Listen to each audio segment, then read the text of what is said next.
बिस्मिल्लाहिर्रहमानिर्रहीम। स्टूडेंट, इससे गुज़श्ता वीडियो में मैंने साउंड वेव की एक्सरसाइज करवाई थी आपकी, और उस एक्सरसाइज में हमने क्वेश्चन नंबर 1 और 2 किया था। तो आज देख लेते हैं इसके रेस्ट ऑफ द क्वेश्चन, यानी इसके जो बाकी क्वेश्चन हैं वो देख लेते हैं। तो क्वेश्चन नंबर 3 है sketch transverse wave and label cross trough wavelength and amplitude. तो हमने क्या करनी है, एक वेव ट्रांसवर्स वेव ड्रा करनी है और उसमें ये बताना है कि इसमें एम्पलीट्यूड क्या होता है, इसमें क्रस्ट कौन सा है, इसमें ट्रफ कौन सा है, और इसकी वेवलेंथ क्या है, वेवलेंथ कौन सी होती है।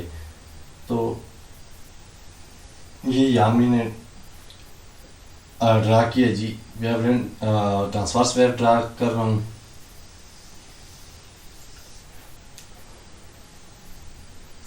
तो ये ट्रांसवर्स वेव आ गई, ठीक हो गया। इसमें ये जो है ऊपर वाला हिस्सा है, इसको क्या कहा जाता है, ये हमारा क्रस्ट, ठीक है। ये हमने पढ़ लिया, इसको डिटेल में हमने डिस्कस किया था। ये हमारी क्रस्ट आ गई, और ये निचला हिस्सा जो आ गया ये हमारा क्या आ गया जी, ट्रफ आ गया। इसको क्या कहेंगे, ट्रफ आ गया। ये भी हमारा क्रस्ट है और ये हमारा ट्रफ है, ठीक हो गया। पहली चीज़ भी होगी, ये ड्रा मैंने कर दी, क्रस्ट क्या है, ट्रफ क्या है। अब वेवलेंथ क्या है, तो वेवलेंथ मैंने बताया था आपको कि the distance between two consecutive और सक्सेसिव क्रस्ट और ट्रफ। जो हमारे पास कंसेक्यूटिव आगे पीछे के क्रस्ट और ट्रफ जो होते हैं, इनके दरमियानी डिस्टेंस जितना भी होता है, ये आप यहाँ से यहाँ तक मैयर करें। आप कहते हैं 6 सेंटीमीटर है, 7 सेंटीमीटर है, तो ये जितना डिस्टेंस होगा इसको क्या कहेंगे, वेवलेंथ, ठीक हो गया। इस क्रस्ट से लेकर इस क्रस्ट तक का दरमियानी फासला जितना भी है, इस क्रस्ट से लेकर इस क्रस्ट तक का जितना फासला है, इसको क्या कहते हैं, वेवलेंथ। इसी तरह अगर आप ट्रफ में ड्रा करना चाहते हैं, तो ये ट्रफ यहाँ से लेकर यहाँ तक, ये क्या आ गया, हमारा वेवलेंथ आ गया।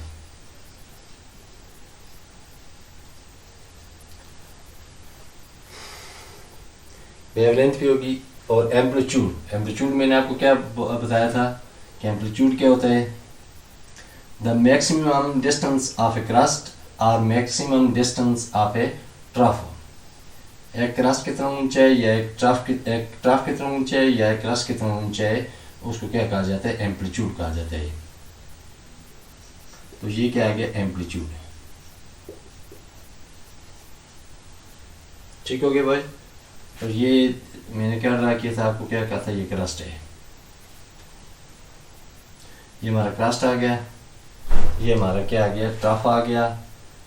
दो क्रस्ट के दरमियान फासले को दो क्रस्ट के दरमियान फासले को क्या कहते हैं, वेवलेंथ, या दो ट्रफ के दरमियान के फासले को क्या कहा जाता है, वेवलेंथ कहा जाता है। एक ट्रफ कितना ऊंचा होता है, एक क्रस्ट कितना ऊंचा होता है, उसका क्या कहा जाता है, एम्पलीट्यूड कहा जाता है। ये हमने किया क्वेश्चन नंबर 3 का पार्ट 1 किया। तो अभी क्वेश्चन नंबर 3 का पार्ट 2 देख लेते हैं।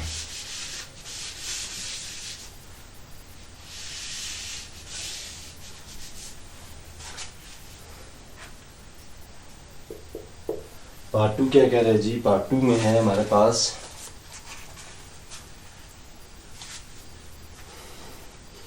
what is the relationship between the speed, wavelength and frequency of a wave. What is the relationship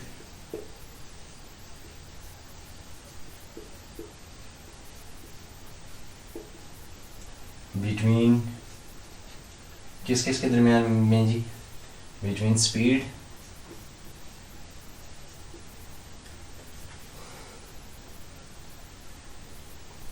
wavelength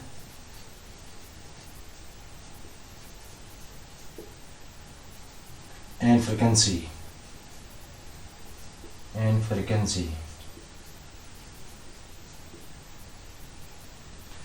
ठीक है। तो हमने इसका क्या बताने कि रिलेशनशिप क्या आ सकता है किस किस में, स्पीड में। सबसे पहले स्पीड को किस चीज़ से ज़ाहिर किया जाता है, स्पीड को ज़ाहिर किया जाता है v से, ठीक। वेवलेंथ को किस से ज़ाहिर किया जाता है,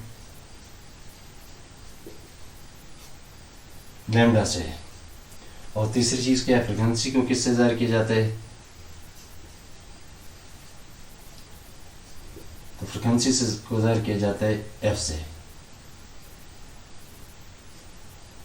ठीक हो गया। ये हमने तीनों की पढ़ ली कि इनको सिंबॉलिकली किस तरह ज़ाहिर करते हैं। अब देखते हैं रिलेशनशिप।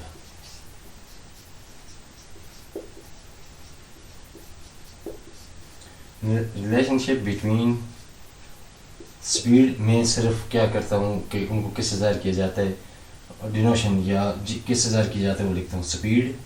दूसरी क्या चीज़ है, वेवलेंथ लैम्डा। और तीसरी चीज़ क्या है, फ्रिक्वेंसी। ठीक है, मैं एब्रिविएशन लिख रहा हूँ कि किस किस चीज़ से ज़ाहिर किया जाता है, ताकि आपके जहन में भी ये रहे कि स्पीड को वी से ज़ाहिर किया जाता है, वेवलेंथ को लैम्डा से ज़ाहिर किया जाता है और फ्रिक्वेंसी को एफ से ज़ाहिर किया जाता है। तो रिलेशनशिप देख लेते हैं। हमारे पास एक इक्वेशन होती है v is equal to f lambda. ठीक है, v इज इक्वल टू क्या आ गया, एफ लैम्डा। ये हमारे पास क्या है, रिलेशनशिप है किस किस के दरमियान में, स्पीड के दरमियान में, फ्रिक्वेंसी के दरमियान में और वेवलेंथ के दरमियान में। यहाँ से अगर आप फ्रिक्वेंसी निकालना चाहते हैं तो दोनों तरफ वेवलेंथ से डिवाइड कर दें, डिवाइडिंग बाई क्या चीज़, लैम्डा बोथ साइड। इस इक्वेशन से आप स्पीड भी निकाल सकते हैं, फ्रिक्वेंसी भी निकाल सकते हैं और वेवलेंथ भी निकाल सकते हैं। तो हम सबसे पहले निकाल लेते हैं frequency, dividing by lambda on both side. तो वी और lambda is equal to f lambda और लैम्डा। तो लैम्डा लैम्डा से कैंसिल, तो वी और एफ, वी और लैम्डा ये किसके बराबर आ गया जी, फ्रिक्वेंसी के बराबर आ गया। दूसरे अल्फाज में फ्रिक्वेंसी किसके बराबर आ गई, फ्रिक्वेंसी बराबर आ गई वी और लैम्डा के। ये अक्सर किस में आ जाते हैं, एमसीक्यूज में आ जाते हैं। ठीक, कि what is the relationship between frequency, wavelength and speed. तो ये असल रिलेशन क्या है, v is equal to f lambda. ये असल रिलेशन है। इसी की मदद से हम क्या निकाल सकते हैं, इसी में से हम फ्रिक्वेंसी भी निकाल सकते हैं। फ्रिक्वेंसी किसके बराबर होती है वो मैंने निकाल कर आपको बताया, किसका फ्रिक्वेंसी बराबर होती है स्पीड और वेवलेंथ के, या वी और लैम्डा के। और अगर आप निकालना चाहते हैं, इसी से निकालना चाहते हैं क्या चीज़ जी, लैम्डा निकालना चाहते हैं फॉर लैम्डा। ठीक, तो हम क्या डिवाइडिंग बाय फ्रिक्वेंसी। तो आप क्या कर लेते हैं, फ्रिक्वेंसी को दोनों तरफ डिवाइड कर लेते हैं। पहले हमें फ्रिक्वेंसी चाहिए थी, लैम्डा को किया, तो अब किसको कर लेते हैं, dividing by F on both side.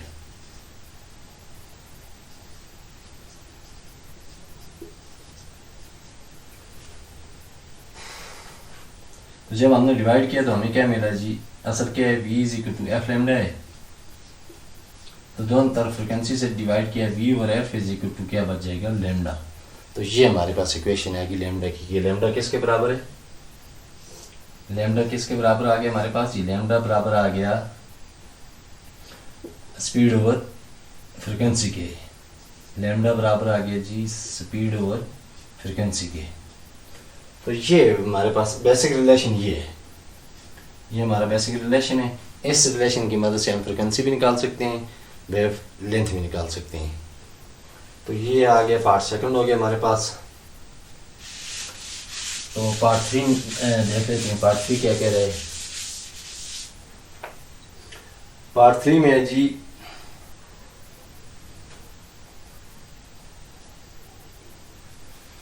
a wave travel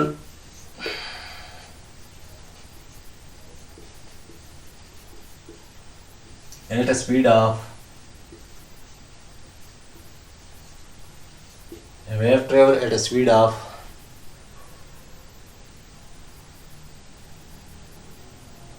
at a velocity of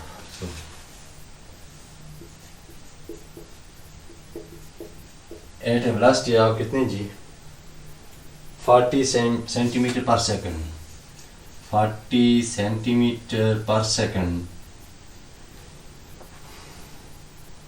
and has a frequency of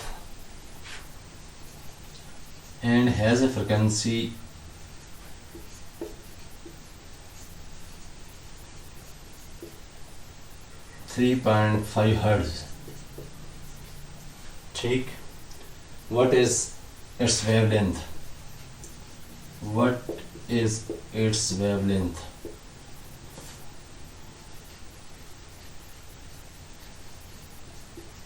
तो ये जो अभी मैंने आपको क्वेश्चंस करवाई हैं, सबसे पहले जो आंसर में आप लिख लें, जो गिवन डाटा में गिवन डाटा वो लिख लें। गिवन डाटा क्या क्या है जी? कि ए वेव स्पीड वेलोसिटी दी हुई है। वेलोसिटी कितनी है जी? 40 सेंटीमीटर पर सेकंड, पर जी हाँ सेकंड। और एंड हैज़ ए फ्रिक्वेंसी कितनी है?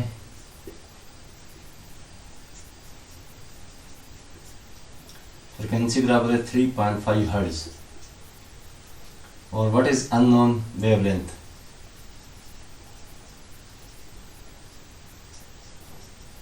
वेवलेंथ इज इक्वल टू क्या आ गई? अननोन आ गई। तो वेवलेंथ असल एज वी नो इस तरह लिखते हैं। असल क्वेश्चन है कि एज वी नो कि v इज इक्वल टू किसके बराबर होती है? एफ लैम्डा के। v बराबर किसकी होती है? एफ लैम्डा के। तो यहाँ से हमें लैम्डा चाहिए, तो दोनों तरफ आप फ्रिक्वेंसी से डिवाइड कर दें। v इज इक्वल टू क्या आ गया? एफ लैम्डा आ गया। तो dividing by lambda both side, dividing by frequency both side, both side. तो क्या आ जाएगा जी? ये आ जाएगा v over f is equal to f over f, और साथ में क्या है जी? लैम्डा। फ्रिक्वेंसी फ्रिक्वेंसी से कैंसिल, तो इसको सीधे करके लेते हैं, लिख लेते हैं lambda is equal to v over f। तो स्पीड है आपके पास कितनी जी? 40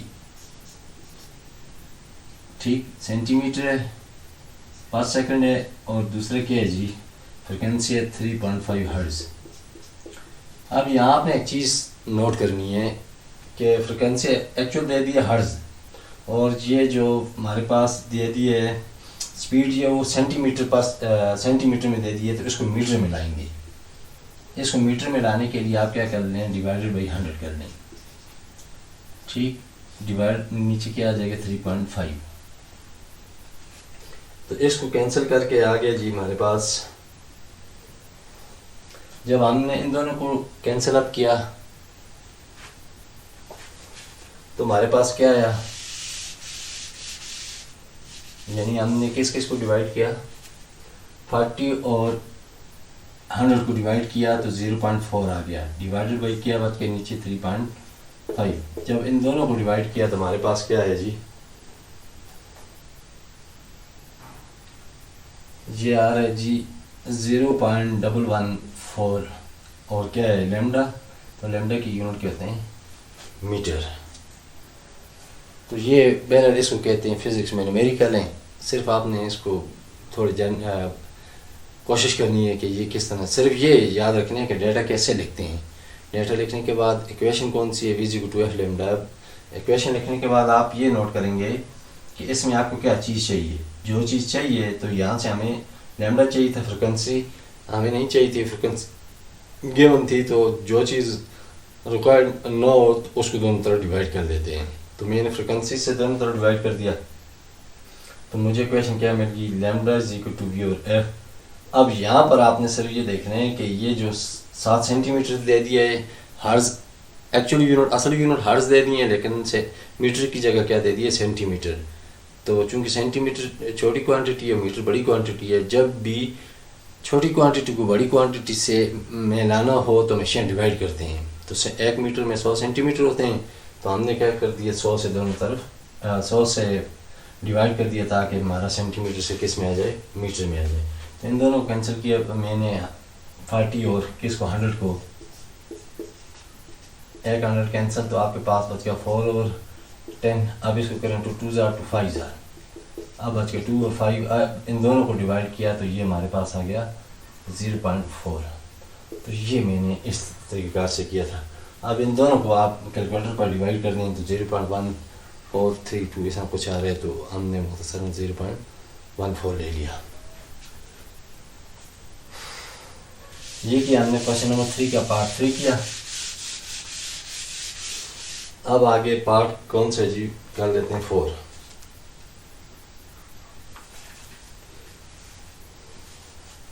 पार्ट 4 क्या कह रहे हैं जी, क्वेश्चन नंबर 3 का जो पार्ट 4 है वो कह रहे हैं What makes some sound louder than other? What makes some sound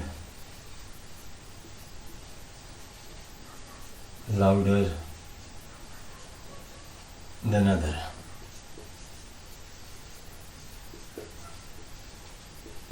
तो क्या चीज़ है जी जो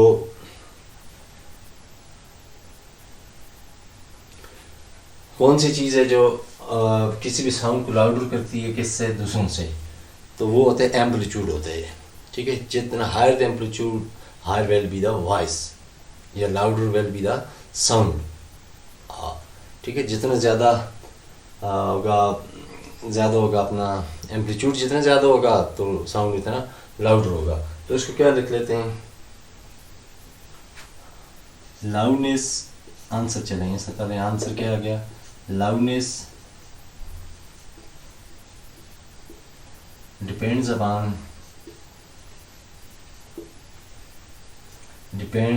related भी लिख लें, loudness depends are related to amplitude. loudness is, अभी ठीक हो गया, loudness is depends related to क्या चीज़, amplitude।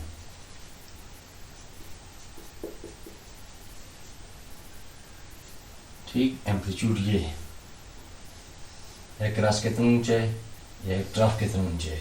तो ये जितना ज़्यादा क्रॉस बनेगा या ट्रफ बनेगा तो साउंड जो होगा वो उतना लाउडर होगा।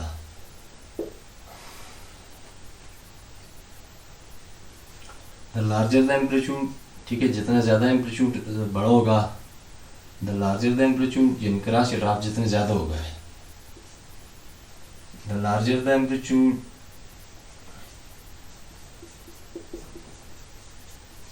louder will be the sound।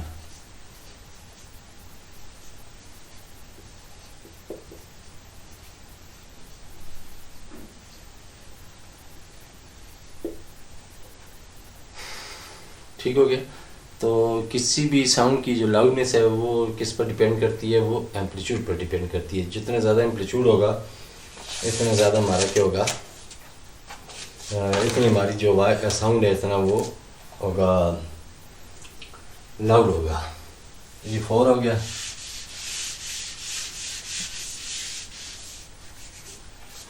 Number 5 है जी, what is the relationship between frequency and pitch? What is the relationship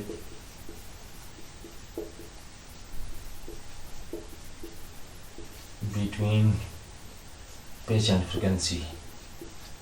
Between pitch and frequency।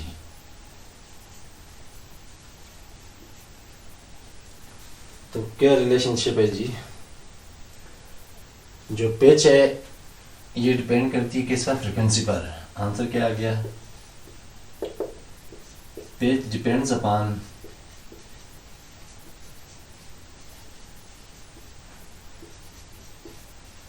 Frequency. Pitch किस पर डिपेंड करती है जी, फ्रीक्वेंसी पर।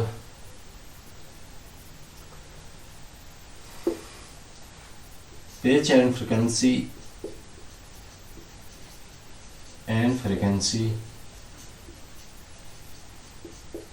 are directly proportional।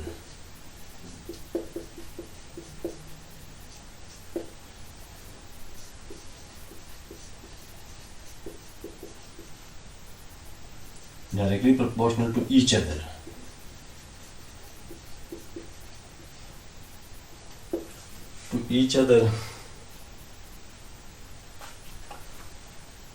the higher the frequency,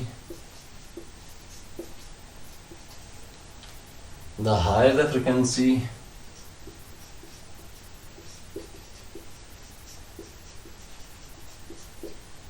higher will be the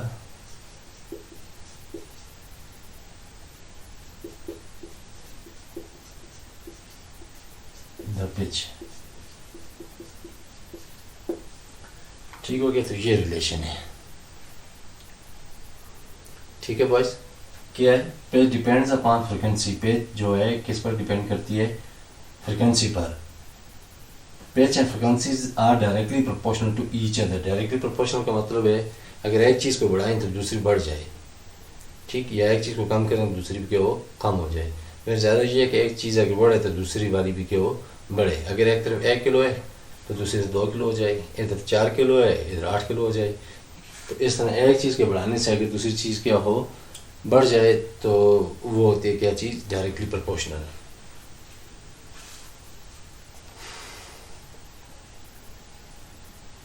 आगे है जी सी का part 6 है।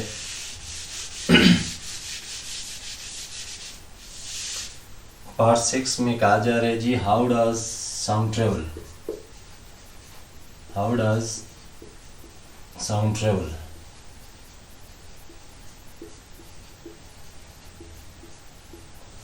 तो साउंड कैसे ट्रेवल करता है जी,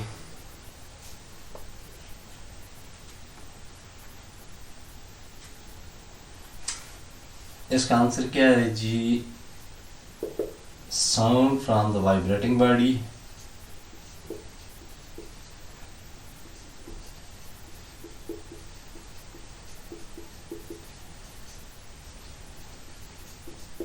sound from the vibrating body produce longitudinal waves।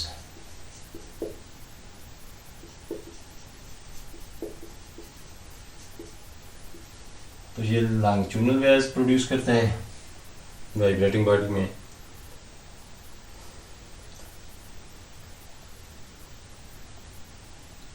ठीक है, तो क्या आ गया, sound from the vibrating body produce longitudinal waves which reach to our air, which reach to our ears. ये वाइब्रेटिंग बॉडी होगी तो साउंड क्या करेगा, ट्रेवल करेगा या साउंड प्रोड्यूस होगा। वाइब्रेटिंग बॉडी ही नहीं होगी तो क्या होगा, उसमें साउंड पैदा ही नहीं होगा। तो ज़रा पैदा ही नहीं हो, जब होगा तो फिर क्या करेगा, ट्रेवल ही नहीं करेगा।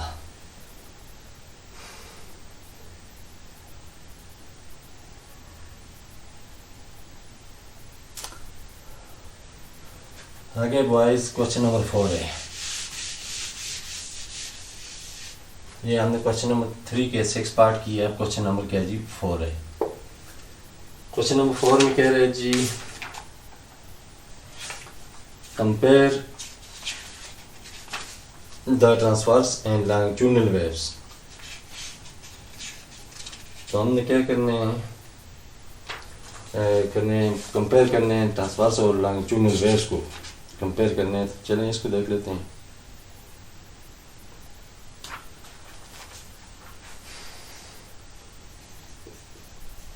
कंपेयर ट्रांसवर्स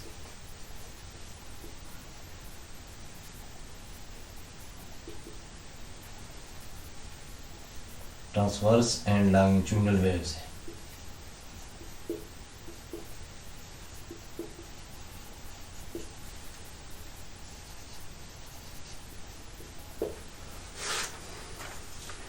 तो इसका क्या है जी, ये मैंने बल्कि चलें मैं आंसर लिखवा देता हूँ। ये है लॉन्ग क्वेश्चन में आंसर है इसके। तो ऐसा है कि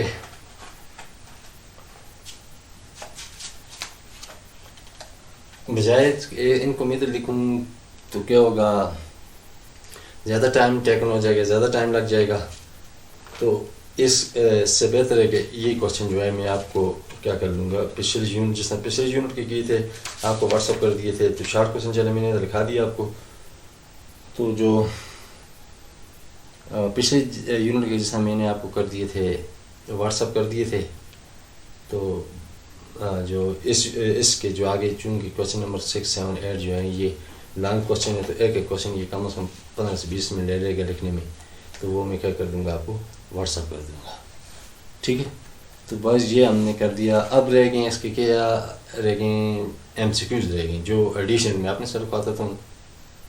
जैसे इससे पिछले यूनिट 9 के थे, बुक में 9 थे और मैंने आपको लिखवा दी थे 43 एडिशनल आपने से।